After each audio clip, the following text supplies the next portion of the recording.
আজিৰ ভিডিঅ'টো class 9 English কিতাপখনৰ যিখন বিহাইপ কিতাপ আছে এই কিতাপখনৰ lesson number 2 the sound of music দুটা পাৰ্ট আছে পাৰ্ট 1 হৈছে এভলাইন গ্লিনি পাৰ্ট 2 হৈছে বিসমিল্লাহ খানৰ ওপৰত আছে এতিয়া আমি আজিৰ ভিডিঅ'টোত আমি পাৰ্ট 1 এভলাইন গ্লিনিৰ ওপৰত আমি আলোচনা কৰিম তে লেসনটোত কি আছে বলা আমি চাই লও Evelyn Glennie listens to sound without hearing it এই লেসনটোৰ মূল বিশেষত্ব হৈছে কি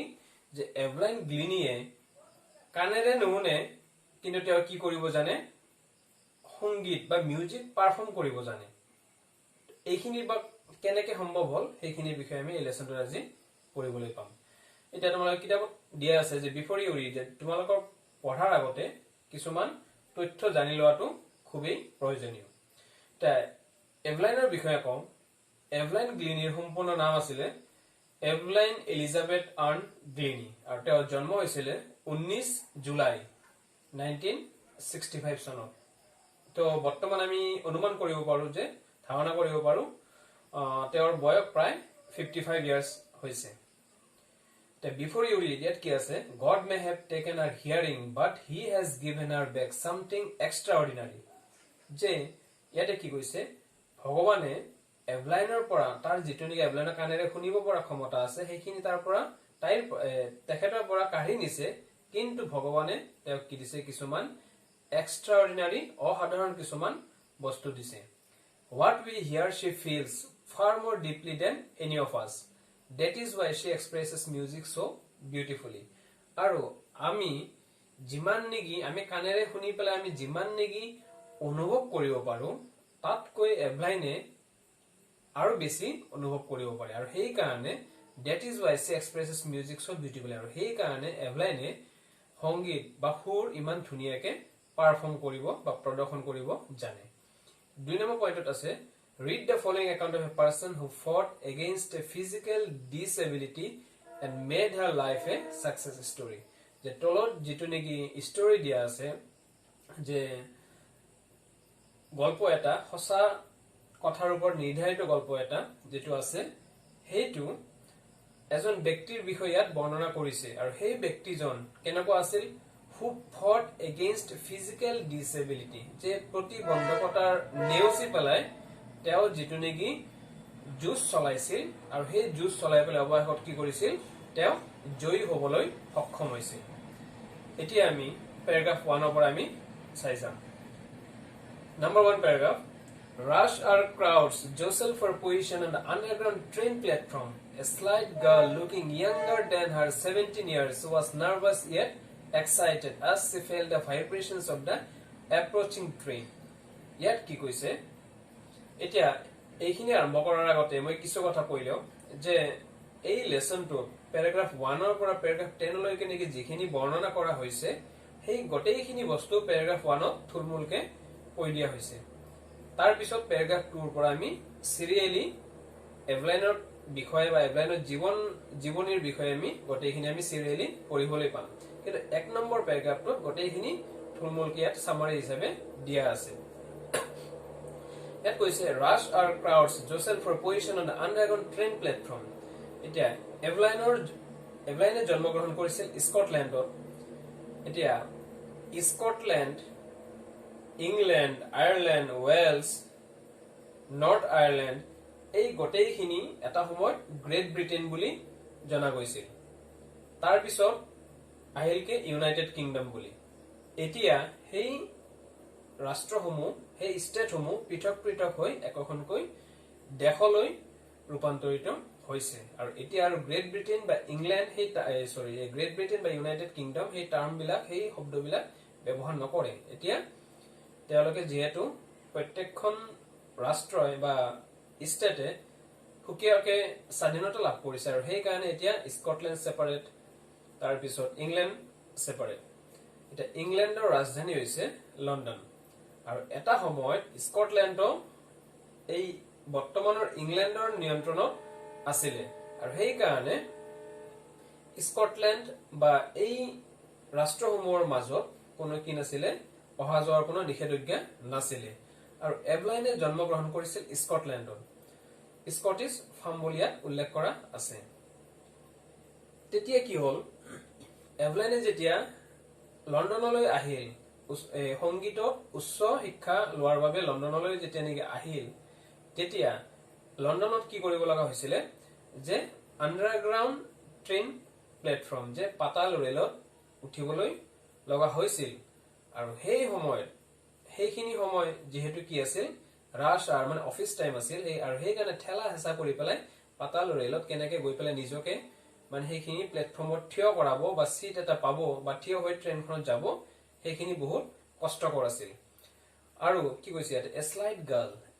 লুকিং ইয়াংগাৰ দেন হাৰ 17 ইয়াৰ্ছ সেই সময়ত এভলাইনৰ বয়স আছিল 17 বছৰ কিন্তু তেওঁক দেখিবলৈ এনেকুৱা লাগিছিল যে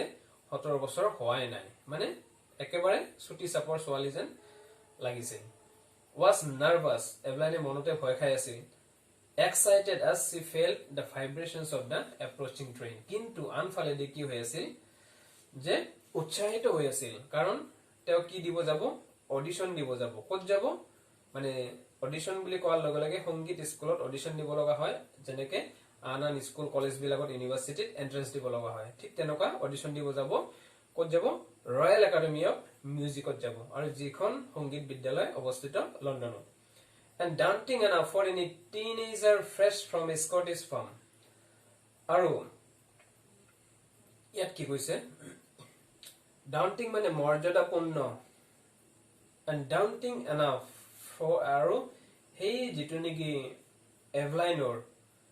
যিটো ইমান বিশাল এটা ইমান গাঁও অঞ্চলৰ পৰা আহি পেলাই ডাঙৰ এখন বিদ্যালয়ত নাম ভৰ্তি কৰা সংগীত বিদ্যালয়ত নাম ভৰ্তি কৰা সেইটো এভলাইনৰ বাবে কি আছিল বহুত এটা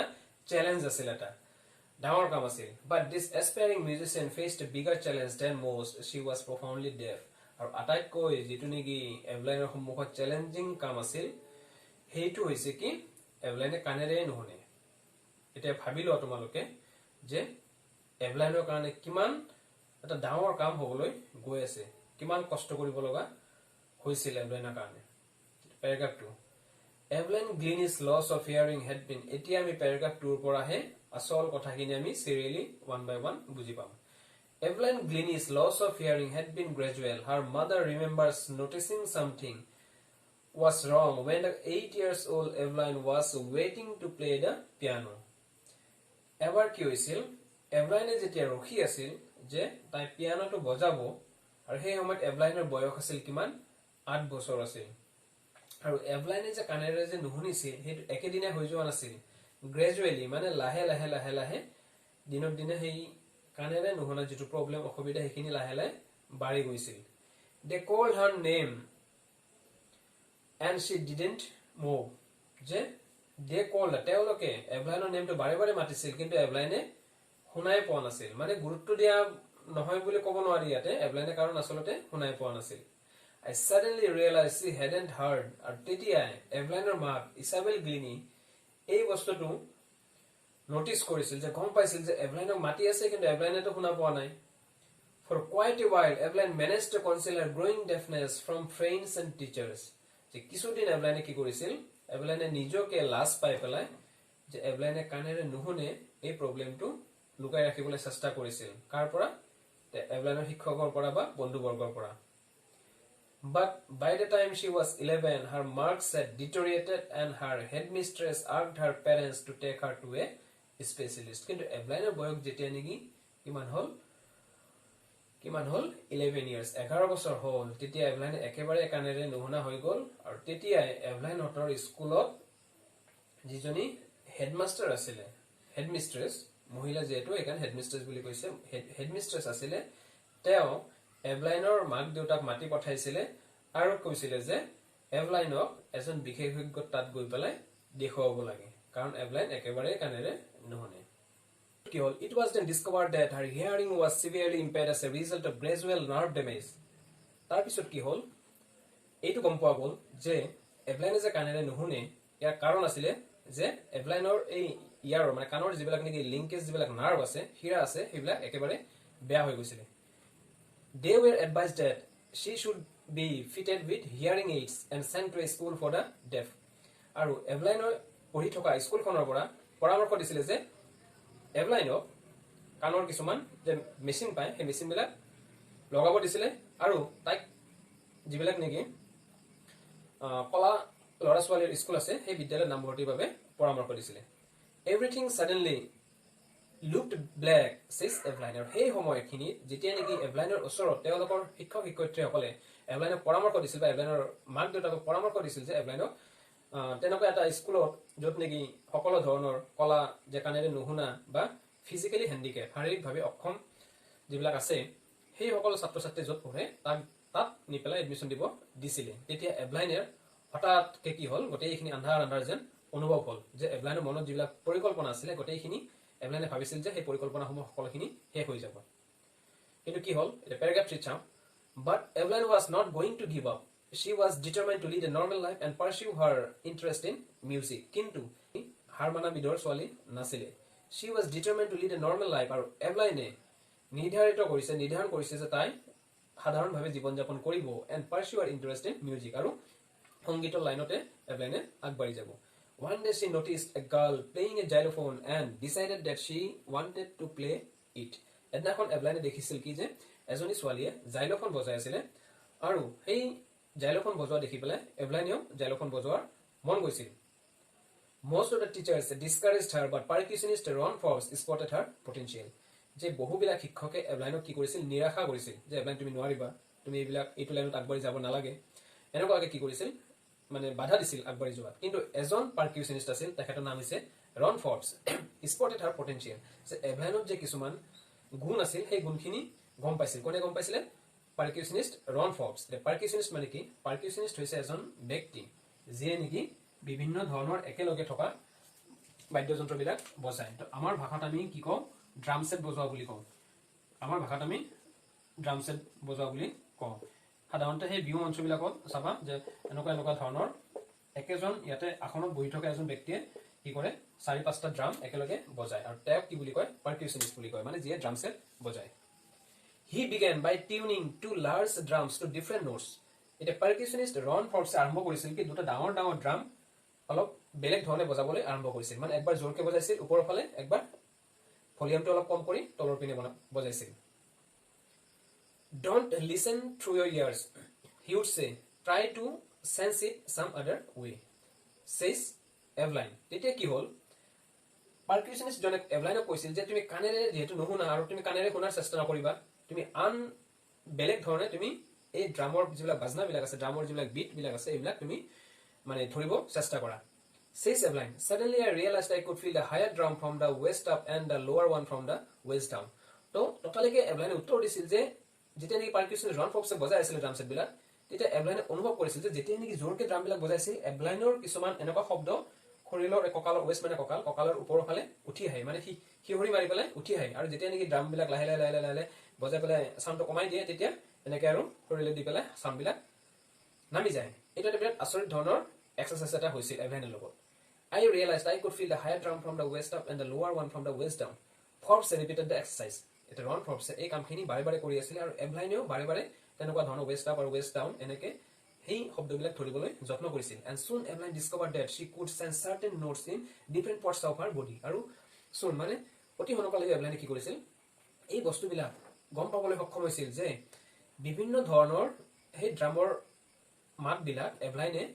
এভলাইনৰ শৰীৰৰ বিভিন্ন অংগই দি পেলাই সেইবিলাক মানে কি কৰিছিল বুজি পাবলৈ চেষ্টা কৰিছিল I had learned to open my mind and body to sound and vibrations. ইয়াতে কি কৈছে mind and body মানে আমি হিন্দীত এখাৰ কথা কওঁ তন মানে হৈছে বডি মন মানে হৈছে মাইন্ড যে এভলাইনে কি কৰিছিল যে মন দি পেলাই আৰু শৰীৰ দি পেলাই এভলাইনে বিভিন্ন ধৰণৰ গান বাজনা বা মাত মিউজিকৰ যিবিলাক নেকি সাউণ্ড সেইবিলাক এভলাইনে বুজি পাবলৈ সক্ষম হৈছিল আৰু শিকিছিল The rest was sheer determination and hard work. আৰু এভলাইনে কৈছে কি যে বাকিখিনি নিৰ্ভৰ কৰিব এভলাইনৰ কষ্টৰ ওপৰত আৰু এভলাইনৰ একাগ্ৰতাৰ ওপৰত এভলাইনে যদি একাগ্ৰতাৰে যদি সেইবিলাক যদি শিকিব পাৰে বা চেষ্টা অব্যাহত ৰাখে নিশ্চয়কৈ এভলাইনে পাৰিব Look back from that point onwards she toured the United Kingdom with a youth orchestra and by the time she was 16 she had decided to make music her life আৰু সেইখিনি সময়ৰ পৰা যেতিয়া নেকি পাৰকিউশনিষ্ট ৰন ফৰ্বছে এভলাইনক সেই টিউন কৰাবিলাক ড্ৰামৰ মাতবিলাক শৰীৰৰ বিভিন্ন অংগ দি পেলাই কেনেকৈ শুনিব পাৰে কেনেকৈ বুজিব পাৰে সেইখিনি শিকাৰ পিছত এভলাইনে সেইখিনি সময়ৰ পিছৰ পৰা আৰু পিছফালে ঘূৰি চাব লগা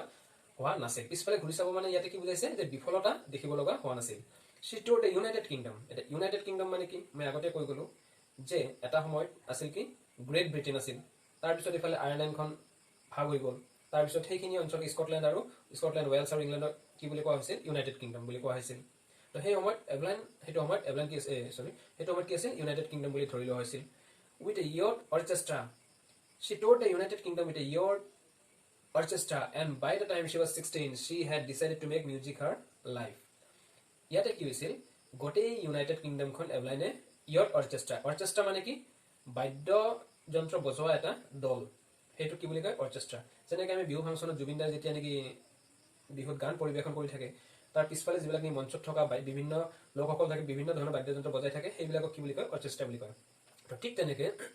এভলাইনে কি কৰিছিল? এনেকুৱা এটা অৰ্কেষ্ট্ৰা দল লৈ পেলাই বিভিন্ন জেগাত সংগীত প্ৰদৰ্শন কৰিছিল। আৰু সেই সময়ত যেতিয়া নেকি তাৰ বয়স কি আছিল? 16 বছৰ হৈছিল। she had decided to make music her life। আৰু সেই সময়তে 16 বছৰ বয়সত এভলাইনে সংগীতেই যে লৈ পেলাই জীৱনটোত আগবাঢ়ি যাব, সংগীতেই যে লক্ষ্য হ'ব বা এইম ইন লাইফ হ'ব, সেইটো তেতিয়াই নিৰ্ধাৰণ কৰিছিল। she auditioned for the Royal Academy of Music and scored one of the highest marks in the history of the academy। এতিয়া আমি পালো কি ফাৰ্ষ্ট পেৰাগ্ৰাফত যিখিনি নেকি আমি পাইছিলো যে সেই সময়ত এভলাইনৰ বয়স আছিল কিমান? 17 বছৰ। তাৰ মানে 17 বছৰত এভলাইনে কি কৰিছিল? ৰয়েল একাডেমি অফ মিউজিক, যে লণ্ডনৰ ডাঙৰ সংগীতৰ বিদ্যালয়, সেইখন অৱস্থিত ক'ত? লণ্ডনত। সেই বিদ্যালয়খনত অডিশ্যন দিছিল, মানে চিট পৰীক্ষা বুলি ধৰি লোৱা। এতিয়া বেলেগ আমি ইউনিভাৰ্চিটিত বা কলেজবিলাকত এণ্ট্ৰেঞ্চ পৰীক্ষা দিব লগা হয়, কিন্তু সংগীতৰ বিদ্যালয়ত তাত আমি কি দেখাম? তাত আমি বজাই দেখাব লাগিব, তাত আমি গান গাই দেখাব লাগিব। ঠিক তেনেকৈ তাই কি কৰিছিল? তাত অডিশ্যন দিছিল আৰু and scored one of the highest marks in the history of the academy. আৰু সেই বিদ্যালয়খনৰ ইতিহাসত কোনেও নোপোৱা হায়েষ্ট মাৰ্কছ পাইছিল, মানে যিটো নম্বৰ নেকি আগত কেতিয়াও পোৱা নাছিল। she gradually moved from orchestral work to solo performances। আৰু orchestral work মানে কি? গ্ৰুপ অফ পিপল, যে এটা দল বিভিন্ন ধৰণৰ বাদ্যযন্ত্ৰ বজায়, সেইটো এটা দল। কিন্তু এতিয়া চলো পাৰফৰ্মেঞ্চ মানে কি? তাই অকলেই বিভিন্ন ধৰণৰ বাদ্যযন্ত্ৰ বজায়। আৰু যেতিয়া নেকি মঞ্চবিলাকত এভলাইনে পাৰফৰ্ম কৰিব যায়, প্ৰদৰ্শন কৰিব যায়, সেই মঞ্চখনত বেলেগ আন কোনো নাথাকে, বিভিন্ন ধৰণৰ বাদ্যযন্ত্ৰ এভলাইনে অকলেই বজায়। At the end of the three, she gradually moved from orchestral work to solo performance। Solo performance মানে কি? এককভাৱে প্ৰদৰ্শন কৰা। At the end of a 3-year course, she had captured most of the top awards। যে এই London academy, royal academy of মিউজিকত, যিটো লণ্ডনত অৱস্থিত, তাত 3 বছৰীয়া এটা কোৰ্চ কৰিছিল বা পঢ়িছিল। আৰু এই 3 বছৰ কালত she had captured, যে এভলাইনে বহুকেইটা টপ এৱাৰ্ডছ, উচ্চ মানৰ বঁটা পাবলৈ তাত সক্ষম হৈছিল। Evelyn won't accept any hint of heroic achievement। যে এভলাইনে এই 3 বছৰ কালত বা তাৰ আগতো ইমান যে পুৰস্কাৰ পাবলৈ সক্ষম হৈছিল, কিন্তু এভলাইনৰ মনত কেতিয়াও অহংকাৰ গজি উঠা নাছিল। কাৰণ কিয়? এভলাইনে সৰুৰ পৰাই বহুত কষ্ট কৰিছে আৰু এভলাইনে জানিছিল যে তেওঁ নিশ্চয়কৈ কি পাব? পুৰস্কাৰে সন্মানিত হ'ব। আৰু সেইবাবে এভলাইনে কেতিয়াও অহংকাৰ কৰা নাছিলে। if you work hard and know where you are going, you will get there। আৰু এভলাইনে কি কৈছিল? যে তুমি যদি জানা যে তুমি ক'ত গৈ আছা আৰু সেই হিচাপত তুমি যদি কষ্ট কৰা, তেতিয়াহ'লে তুমি নিশ্চয়কৈ সেই গ'লটো গৈ পেলাই তুমি এচিভ কৰিবা। if you work hard and know where you are going, যে তুমি যদি কষ্ট কৰা, তুমি জানা যে তুমি ক'ত গৈ আছা, you will get there, যে তুমি নিশ্চয়কৈ তাত গৈ পাবা। and she got right to the top, the world's most sought after multi-percussionist with a mastery of some 1000 instruments and hectic international schedule। আৰু এইখিনি কৰি কৰি এভলাইনে ইমানেই আগবাঢ়ি গ'ল যে ইণ্টাৰনেশ্যনেল, যে আন্তঃৰাষ্ট্ৰীয় পৰ্যায়ৰ এজন শক্ত আফটাৰ, মানে চাহিদা থকা মাল্টি পাৰ্কিউচনিষ্ট। সাধাৰণতে আমি মাল্টি পাৰ্কিউচনিষ্ট এনেকুৱা প্ৰগ্ৰামবিলাক আমি ইণ্ডিয়াত, ভাৰতত আমি দেখা নাপাওঁ, কিন্তু ৱেষ্টাৰ্ণ কাণ্ট্ৰিজ, পশ্চিমীয়া দেশ যিবিলাক আছে, তাত কি হয়? কিছুমান এনেকুৱা প্ৰগ্ৰাম হয় যিবিলাক প্ৰগ্ৰামত নেকি হাজাৰ হাজাৰ বাদ্যযন্ত্ৰ লৈ পেলাই একোটা কি হয়? তাত মিউজিক পাৰফৰ্ম কৰে। ঠিক তেনেকৈ এভলাইনে কি কৰিছিল? হাজাৰৰো বেছি বাদ্যযন্ত্ৰ এভলাইনে বজাব জানিছিল। আৰু ইয়াত কৈছে মাল্টি পাৰ্কিউচনিষ্ট, মানে বহু ধৰণৰ এনেকুৱা ইনষ্ট্ৰুমেণ্ট থকা, বাদ্যযন্ত্ৰ থকা